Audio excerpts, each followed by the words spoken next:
Kyle, Brian, whoever at Super 7 I need to get this message through to, I need you to hear me out here. For those of you who are unaware, there is an ongoing IDW comic book series called Mighty Morphin Power Rangers versus Godzilla 2. Or it might be the other way around, Godzilla versus whatever. There was a first series that came out last year. It ran through, I think, 5 issues, and it seemingly went well enough. They've continued on with a second series where they are further colliding these properties together and resulting in some really, really cool and interesting designs. These designs were shared on Godzilla.com this past weekend. It's full of spoilers, so here's your spoiler warning. If you don't want to get spoiled for this comic book series, don't watch any more of this video or skip ahead to another part. If you love Godzilla and you love Power Rangers, then this makes complete sense to you, right? It's a no-brainer. If you love Godzilla, but you've never really loved Power Rangers, maybe you just like the Zords, like I do, even then there's something here for you. So I'm going to switch over to OBS so we can walk through some of these designs together and also go through what form factors from Super 7 I would expect these products to be released in if they ever got around to doing so. Every Godzilla versus the Mighty Morphin Power Rangers 2 design. And so there was an accompanying interview filled with spoilers. So not going to get into that because this is mostly going to focus on the actual design. So here we go. Starting off, we have Red Rodan Kaiju Ranger. And so all of the main Power Ranger team members have suits inspired by Toho Kaiju. So here you have Rodan, Red Ranger. Looks pretty cool. He's got the little wings. But here you go. You have the accompanying Zord here. It's a Red Rodan Kaiju Zord. He looks absolutely amazing. He seems to be inspired by Final Wars Rodan in the way that he stands, and even a little bit in the head design, I suppose. Though the wings make me feel a little bit more of like Heisei Fire Rodan type. Moving on, you've got Pink Mothra Kaiju Ranger. She looks great. Scrolling past her, we've got Pink Mothra Kaiju Zord. Here you go, Mothra ready to do battle. Oh my gosh, I absolutely love these designs. I think they look so cool. I think they remind me a lot of like some of the, I think it was Tokyo SOS concept art where you had mecha versions of all of the obscure kaiju. There was like Mecha Varan, Mecha Gargantuas, Mecha Ganimes. And so here, Mecha Mothra, she's got arms, looks like she's ready to scrap. We keep going here. We've got the yellow Baragon Kaiju Ranger. And on the cover art of the first issue of the series, you can see the Yellow Ranger crouching on Godzilla's shoulder, and there's a little roar emote. And it has been since confirmed by Matt Frank that that is an homage to the behind-the-scenes clip from GMK 2001, where the actress who plays Baragon is doing her little roar. So there's a little Easter egg in the cover for you. Taking a look at the Zord, we've got the yellow Baragon Kaiju Zord. Baragon here on all fours, looking like a menace. Probably able to burrow down into the earth, I would assume. I think that's what one of the other Zords used to do. Next up, we've got the green Godzilla Kaiju Ranger. So green Power Ranger known for having the Dragon Zord, something resembling like a more Kaiju-esque design. And instead of the Dragon Zord, he's representing Godzilla. And instead of having like a Mecha Godzilla design, his Zord is a robotic version of Godzilla. Not Mecha Godzilla, Godzilla. The tail seems to take a beat from the Dragon Zord, and I'm sure that there are other elements in here inspired by the Dragon Zord as well. Next, we've got Blue Anguirus Kaiju Ranger. Got all the spikes on the back. All of these designs are so cool. I don't really care about the Rangers themselves that much. I never have, and I don't know how well these would make for actual figures.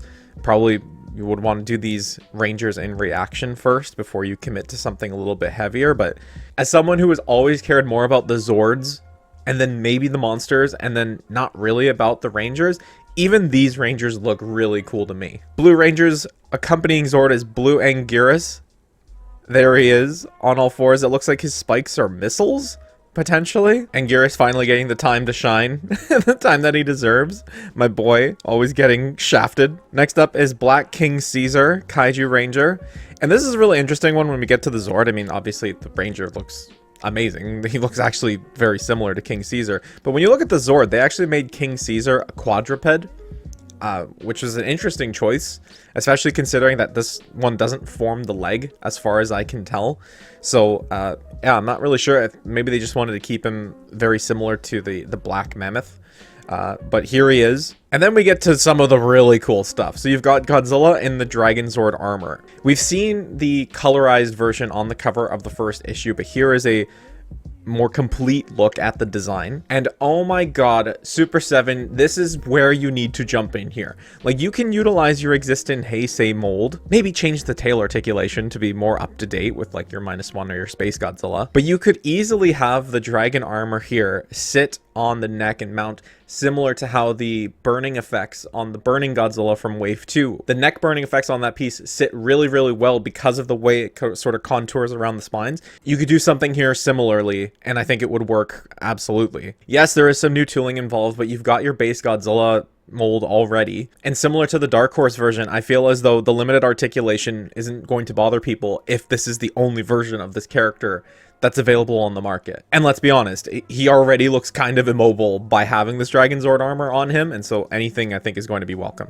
Next is the Kaiju Megazord, and this was first revealed to us in a very small part of the title cover, and so we were all trying to figure out who were the Kaiju making up this Megazord. Anguirus was very obvious. The wings and the head we thought might have been Destoroyah, but then it didn't really make sense that that Zord would combine with an Anguirus. This right leg gave us a ton of trouble. We couldn't figure out that it was Baragon because the image was so small, but now we know that it's Baragon. And even the shape of the sword led us to think that this might have been Destoroyah combined with the head and wings. So now we know it's Rodan, Mothra, King Caesar, Baragon, and Anguirus. And this makes complete sense for a wave mate to the Godzilla in Dragon Zord armor in ultimate scale. Like, please, Super 7. I think that the way to go about this would be to make the individual Kaiju Zords in reaction, just because this is a lot of tooling to commit to ultimates. It probably doesn't make sense, and you'd probably need a lot of repaints to be able to make these, you know, financially worthwhile. As we've all heard before, and as I've said on this channel, reaction is a much smaller form factor. It's a much safer form factor for riskier designs. I think that these make complete sense for reaction scale, and they make sense for the playability. Like, these things look like they're meant to be fun, and I think that the reaction is a perfect place to try it out. Then in ultimate scale, you could get your Godzilla in Dragon Zord armor, utilizing some of the existing tooling that you have. Then the Kaiju Megazord as the wave mate, make it a 2-figure wave. Make this figure, oh my gosh. Oh, this would be so cool. Now, that's not all they showed off in this article. They showed off some of the monster designs for the evil Psycho Rangers, which I guess will be featured in this series. I don't know very much about these Psycho Rangers. I think they're just evil counterparts to the Power Rangers, and where the Power Rangers have their Zords, the Psycho Rangers can turn into giant monsters themselves. And so we've got the Psycho Ranger monster, Red Destoroyah.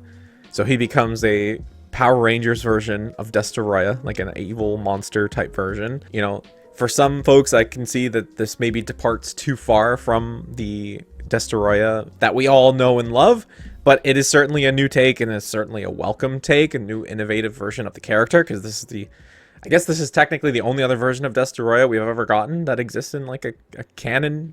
I'm using that term very loosely. Next up is Pink Hedorah, a Hedorah monster.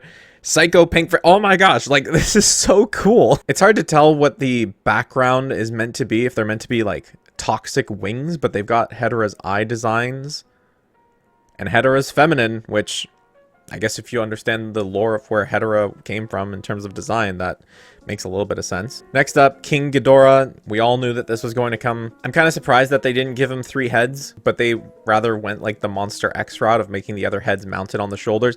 Maybe he evolves or something throughout the course of the comic. Then you have Green Gigan. Gigan maintains the classic chainsaw belly, but now the scythes on the arms have been reversed to make them more of like elbow spikes. Blue represents Space Godzilla, and this is a very interesting take on Space Godzilla, considering he doesn't look very like reptilian or like dinosaur like. He looks more like Pulgasari, I guess, the North Korean kaiju, and his tail is actually quite chunky. And then you have Black Megalon, which again is the same kind of deal, departs from the classic character design quite a lot.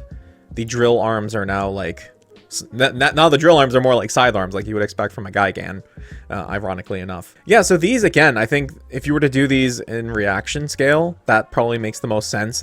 It's way too much new tooling for something like Ultimates, but you could do your base versions, and then you could do your convention exclusive set, make them glow in the dark.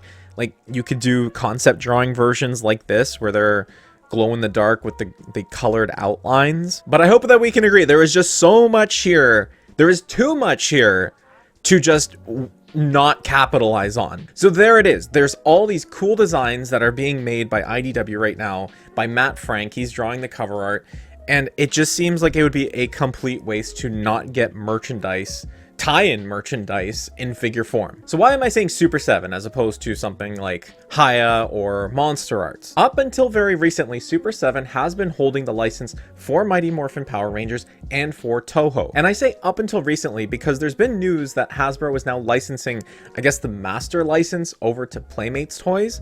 And so this leaves the future of the license for Power Rangers with Super 7 a little bit unclear and uncertain. Now, Playmates does have the license for Power Rangers now. They also have the license for the legendary Monsterverse. They used to have the license for Toho proper, Toho traditional, but they gave that up, I guess, early last year, which means that all Playmates is capable of is doing a Monsterverse and Power Rangers collaboration, which also might be very cool. I mean, if this is any indication. But if you look at these designs, and these are the ones that you want to figure form, I think Super 7 is by far your best shot. Other companies like Monster Arts and Haya, and Super 7 to an extent, they do rely on the use of repaints and slight retools to fund new and innovative designs, whereas a company like Super 7 is willing to do things in reaction format, test the waters, it's lower risk, and so you can get your reaction Black King Caesar Megazord or your Blue Anguirus Megazord. We've seen Super 7 do an Ultimates Heisei Godzilla, they've done an Ultimates Dragonzord.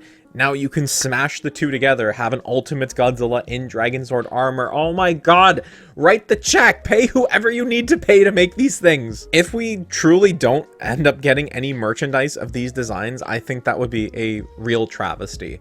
This is like the closest that I think we can get to my hopes of ever seeing like a Mecha Titanosaurus figure from that one manga panel. Though I guess Super 7 could technically do that, but you get the point here. Mecha versions of established Toho Kaiju are amazing. These things look so cool, and I really hope that someone sees it through. I want these things on my shelf. So what do you think of the Godzilla versus Mighty Morphin Power Rangers 2 Kaiju and Zord designs? Do you want to see them in figure form? Are you going to read the comics?